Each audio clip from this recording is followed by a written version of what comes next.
Tales of Terror and Mystery by Arthur Conan Doyle. The Case of Lady Sannox. The relations between Douglas Stone and the notorious Lady Sannox were very well known, both among the fashionable circles of which she was a brilliant member, and the scientific bodies which numbered him among their most illustrious confreres. There was naturally, therefore, a very widespread interest when it was announced one morning that the lady had absolutely and for ever taken the veil, and that the world would see her no more. When, at the very tail of this rumour, there came the assurance that the celebrated operating surgeon, the man of steel nerves, had been found in the morning by his valet, seated on one side of his bed, smiling pleasantly upon the universe, with both legs jammed into one side of his breeches, and his great brain about as valuable as a cap full of porridge, the matter was strong enough to give quite a little thrill of interest to folk who had never hoped that their jaded nerves were capable of such a sensation. Douglas Stone, in his prime, was one of the most remarkable men in England. Indeed, he could hardly be said to have ever reached his prime, for he was but 39 at the time of this little incident. Those who knew him best were aware that, famous as he was as a surgeon, he might have succeeded with even greater rapidity in any of a dozen lines of life. He could have cut his way to fame as a soldier, struggled to it as an explorer, bullied for it in the courts, or built it out of stone and iron as an engineer. He was born to be great, for he could plan what another man dare not do, and he could do what another man dare not plan. In surgery none could follow him. His nerve, his judgment, his intuition were things apart. Again and again his knife cut away death, but grazed the very springs of life in doing it, until his assistants were as white as the patient. His energy, his audacity, his full-blooded self-confidence, does not the memory of them still linger in the south of Marylebone Road and the north of Oxford Street? His vices were as magnificent as his virtues, and infinitely more picturesque. Large as was his income, and it was the third largest of all professional men in London, it was far beneath the luxury of his living. Deep in his complex nature lay a rich vein of sensualism, at the sport of which he placed all the prizes of his life. The eye, the ear, the touch, the palate, all were his masters. The bouquet of old vintages, the scent of rare exotics, the curves and tints of the daintiest potteries of Europe, it was to these that the quick-running stream of gold was transformed. And then came his sudden mad passion for Lady Sannox, when a single interview with 2 challenging glances and a whispered word set him ablaze. She was the loveliest woman in London, and the only one to him. He was one of the handsomest men in London, but not the only one to her. She had a liking for new experiences, and was gracious to most men who wooed her. It may have been cause, or it may have been effect, that Lord Sannox looked 50, though he was but 36. He was a quiet, silent, neutral-tinted man, this lord, with thin lips and heavy eyelids, much given to gardening, and full of homelike habits. He had at one time been fond of acting, had even rented a theatre in London, and on its boards had first seen Miss Marion Dawson, to whom he had offered his hand, his title, and the third of a county. Since his marriage, his early hobby had become distasteful to him. Even in private theatricals it was no longer possible to persuade him to exercise the talent which he had often showed that he possessed. He was happier with a spud and a watering-can among his orchids and chrysanthemums. It was quite an interesting problem whether he was absolutely devoid of sense or miserably wanting in spirit. Did he know his lady's ways and condone them, or was he a mere blind, doting fool? It was a point to be discussed over the teacups in snug little drawing-rooms, or with the aid of a cigar in the bow-windows of clubs. Bitter and plain were the comments among men upon his conduct. There was but one who had a good word to say for him, and he was the most silent member in the smoking-room. He had seen him break in a horse at the university, and it seemed to have left an impression upon his mind. But when Douglas Stone became the favourite, all doubts as to Lord Sannox's knowledge or ignorance were set for ever at rest. There was no subterfuge about Stone. In his high-handed, impetuous fashion, he set all caution and discretion at defiance. The scandal became notorious. A learned body intimated that his name had been struck from the list of its vice-presidents. 2 friends implored him to consider his professional credit. He cursed them all 3, and spent 40 guineas on a bangle to take with him to the lady. He was at her house every evening, and she drove in his carriage in the afternoons. There was not an attempt on either side to conceal their relations, but there came at last a little incident to interrupt them. It was a dismal winter's night, very cold and gusty, with the wind whooping in the chimneys and blustering against the window-panes. A thin spatter of rain tinkled on the glass with each fresh sough of the gale, drowning for the instant the dull gurgle and drip from the eaves. Douglas Stone had finished his dinner, and sat by his fire in the study, a glass of rich port upon the malachite table at his elbow. As he raised it to his lips, he held it up against the lamp-shade, and watched with the eye of a connoisseur the tiny scales of beeswing which floated in its rich ruby depths. The fire, as it spurted up, threw fitful lights upon his bald, clear-cut face, with its widely opened grey eyes, its thick and yet firm lips, and the deep, square jaw, which had something Roman in its strength and its animalism. He smiled from time to time as he nestled back in his luxurious chair. Indeed, he had a right to feel well pleased, for, against the advice of 6 colleagues, he had performed an operation that day of which only 2 cases were on record, and the result had been brilliant beyond all expectation. No other man in London would have had the daring to plan or the skill to execute such a heroic measure. But he had promised Lady Sannox to see her that evening, and it was already 8:30. His hand was outstretched to the bell to order the carriage, when he heard the dull thud of the knocker. An instant later there was the shuffling of feet in the hall, and the sharp closing of a door. "A patient to see you, sir, in the consulting-room," said the butler. "About himself?" "No, sir. I think he wants you to go out." "It is too late," cried Douglas Stone peevishly. "I won't go." "This is his card, sir." The butler presented it upon the gold salver which had been given to his master by the wife of a prime minister. Hamil Ali Smyrna. The fellow is a Turk, I suppose? "Yes, sir. He seems as if he came from abroad, sir, and he's in a terrible way." "Tut, tut, I have an engagement. I must go somewhere else. But I'll see him. Show him in here, Pym." A few moments later the butler swung open the door, and ushered in a small and decrepit man, who walked with a bent back, and with the forward push of the face and blink of the eyes which goes with extreme short sight. His face was swarthy, and his hair and beard of the deepest black. In one hand he held a turban of white muslin striped with red, in the other a small chamois leather bag. "Good evening," said Douglas Stone, when the butler had closed the door. "You speak English, I presume?"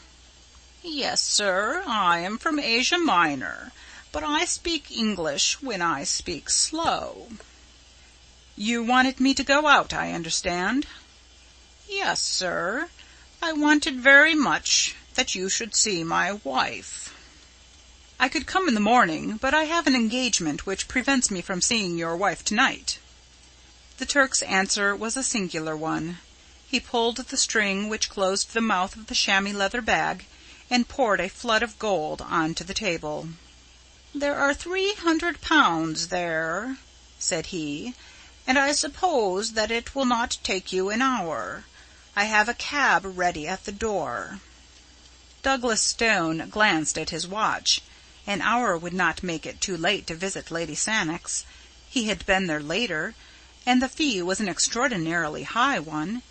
He had been pressed by his creditors lately, and he could not afford to let such a chance pass. He would go. "What is the case?" he asked.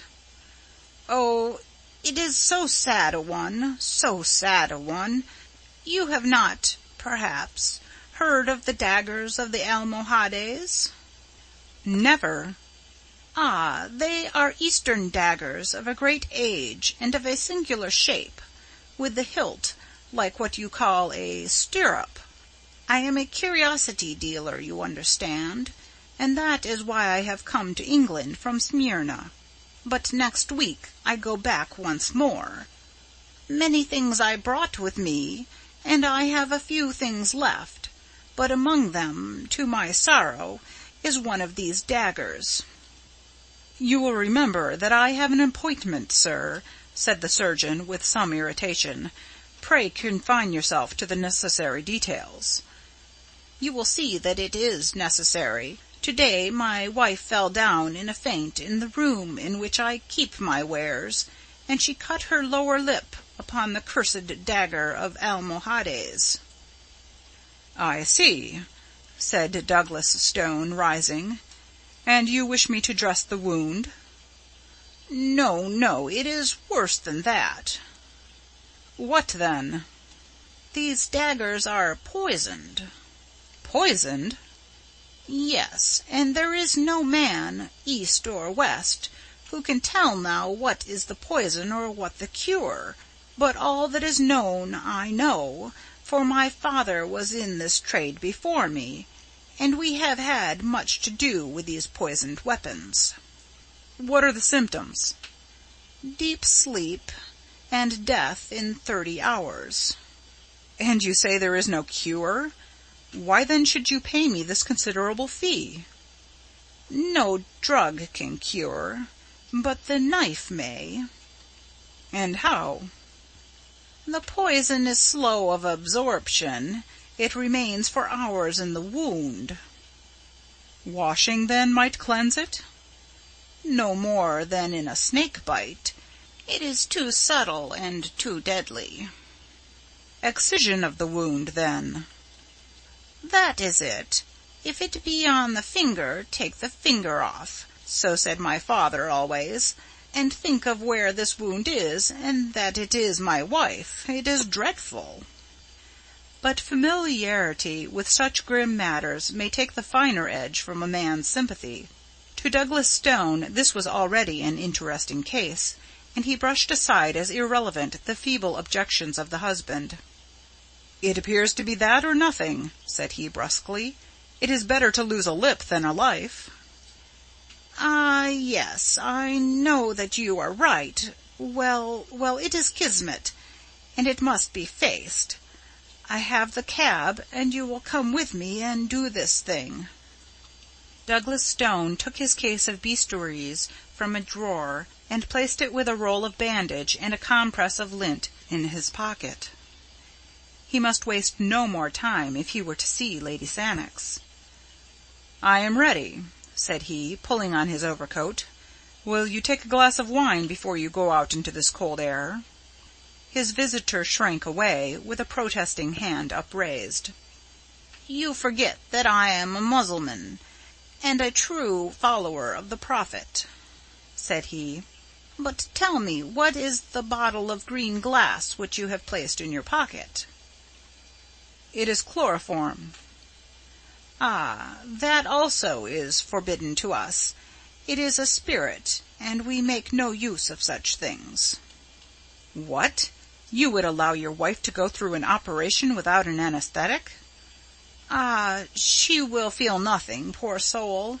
The deep sleep has already come on, which is the first working of the poison, and then I have given her of our Smyrna opium. Come, sir, for already an hour has passed." As they stepped out into the darkness, a sheet of rain was driven in upon their faces, and the hall lamp, which dangled from the arm of a marble caryatid, went out with a fluff. Pym, the butler, pushed the heavy door to, straining hard with his shoulder against the wind, while the two men groped their way towards the yellow glare which showed where the cab was waiting. An instant later they were rattling upon their journey. "Is it far?" asked Douglas Stone. "Oh, no. We have a very little quiet place off the Euston Road." The surgeon pressed the spring of his repeater, and listened to the little tings which told him the hour. It was 9:15. He calculated the distances, and the short time which it would take him to perform so trivial an operation. He ought to reach Lady Sannox by 10 o'clock. Through the fogged windows he saw the blurred gas lamps dancing past, with occasionally the broader glare of a shop front. The rain was pelting and rattling upon the leathern top of the carriage, and the wheels swashed as they rolled through puddle and mud.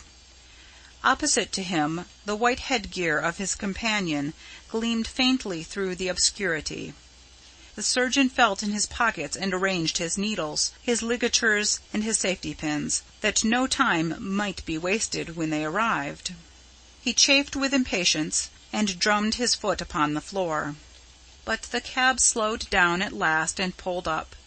In an instant Douglas Stone was out, and the Smyrna merchant's toe was at his very heel. "You can wait," said he to the driver. It was a mean-looking house in a narrow and sordid street.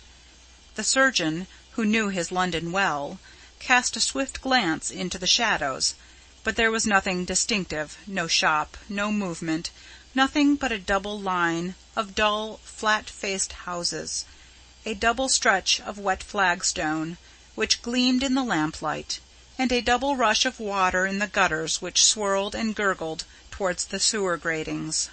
The door which faced them was blotched and discoloured, and a faint light in the fan pane above it served to show the dust and the grime which covered it.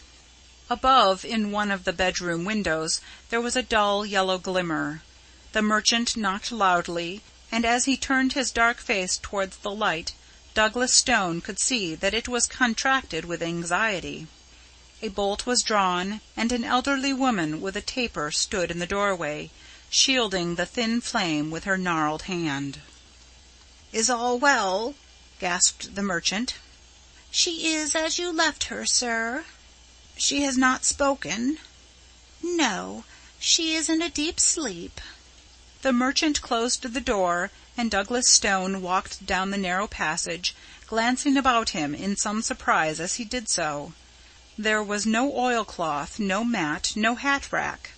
Deep grey dust and heavy festoons of cobwebs met his eyes everywhere. Following the old woman up the winding stair, his firm footfall echoed harshly through the silent house. There was no carpet. The bedroom was on the second landing. Douglas Stone followed the old nurse into it, with the merchant at his heels. Here, at least, there was furniture and to spare. The floor was littered and the corners piled with Turkish cabinets, inlaid tables, coats of chain mail, strange pipes, and grotesque weapons.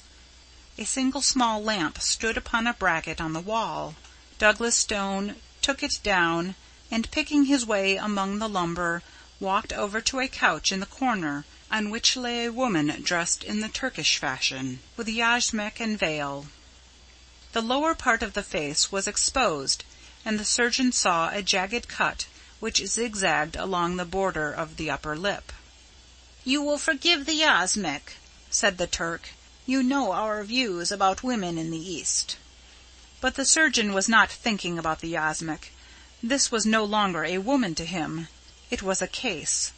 He stooped and examined the wound carefully. "There are no signs of irritation," said he. "We might delay the operation until local symptoms develop."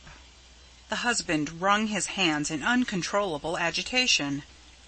"Oh, sir, sir," he cried, "do not trifle. You do not know. It is deadly. I know. and I give you my assurance that an operation is absolutely necessary. Only the knife can save her." "And yet I am inclined to wait," said Douglas Stone. "That is enough," the Turk cried angrily. "Every minute is of importance, and I cannot stand here and see my wife allowed to sink. It only remains for me to give you my thanks for having come, and to call in some other surgeon before it is too late." Douglas Stone hesitated. To refund that £100 was no pleasant matter, but of course if he left the case he must return the money, and if the Turk were right and the woman died, his position before a coroner might be an embarrassing one. "You have had personal experience of this poison?" he asked. "I have." "And you assure me that an operation is needful?" "I swear it by all that I hold sacred." "The disfigurement will be frightful." "I can understand that the mouth will not be a pretty one to kiss." Douglas Stone turned fiercely upon the man. The speech was a brutal one, but the Turk has his own fashion of talk and of thought, and there was no time for wrangling. Douglas Stone drew a bistoury from his case, opened it, and felt the keen straight edge with his forefinger. Then he held the lamp closer to the bed. Two dark eyes were gazing up at him through the slit in the yashmak. They were all iris, and the pupil was hardly to be seen. "You have given her a very heavy dose of opium." "Yes, she has had a good dose." He glanced again at the dark eyes which looked straight at his own. They were dull and lustreless, but even as he gazed a little shifting sparkle came into them, and the lips quivered. "She is not absolutely unconscious," said he. "Would it not be well to use the knife while it will be painless?" The same thought had crossed the surgeon's mind. He grasped the wounded lip with his forceps, and with two swift cuts he took out a broad V-shaped piece. The woman sprang up on the couch with a dreadful gurgling scream. Her covering was torn from her face. It was a face that he knew. In spite of that protruding upper lip and that slobber of blood, it was a face that he knew. She kept on putting her hand up to the gap and screaming. Douglas Stone sat down at the foot of the couch with his knife and his forceps. The room was whirling round, and he felt something go like a ripping seam behind his ear. A bystander would have said that his face was the more ghastly of the two.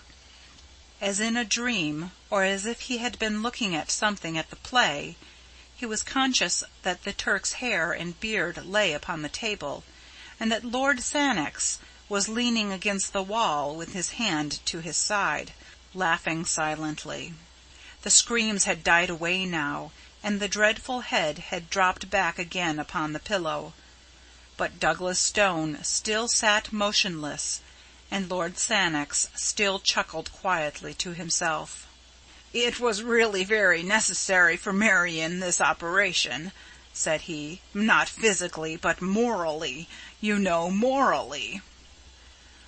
Douglas Stone stooped for yards, and began to play with the fringe of the coverlet. His knife tinkled down upon the ground, but he still held the forceps and something more. "I had long intended to make a little example," said Lord Sannox suavely. "Your note of Wednesday miscarried, and I have it here in my pocket-book. I took some pains in carrying out my idea. The wound, by the way, was from nothing more dangerous than my signet ring." He glanced keenly at his silent companion, and cocked the small revolver which he held in his coat pocket. But Douglas Stone was still picking at the coverlet. "You see, you have kept your appointment after all," said Lord Sannox. And at that Douglas Stone began to laugh. He laughed long and loudly, but Lord Sannox did not laugh now. Something like fear sharpened and hardened his features. He walked from the room, and he walked on tiptoe. The old woman was waiting outside. "Attend to your mistress when she awakes," said Lord Sannox. Then he went down to the street. The cab was at the door, and the driver raised his hand to his hat. "John," said Lord Sannox, "you will take the doctor home first. He will want leading downstairs, I think. Tell his butler that he has been taken ill at a case." "Very good, sir." "Then you can take Lady Sannox home." "And how about yourself, sir?" "Oh, my address for the next few months will be Hotel di Roma, Venice. Just see that the letters are sent on. And tell Stevens to exhibit all the purple chrysanthemums next Monday, and to wire me the result."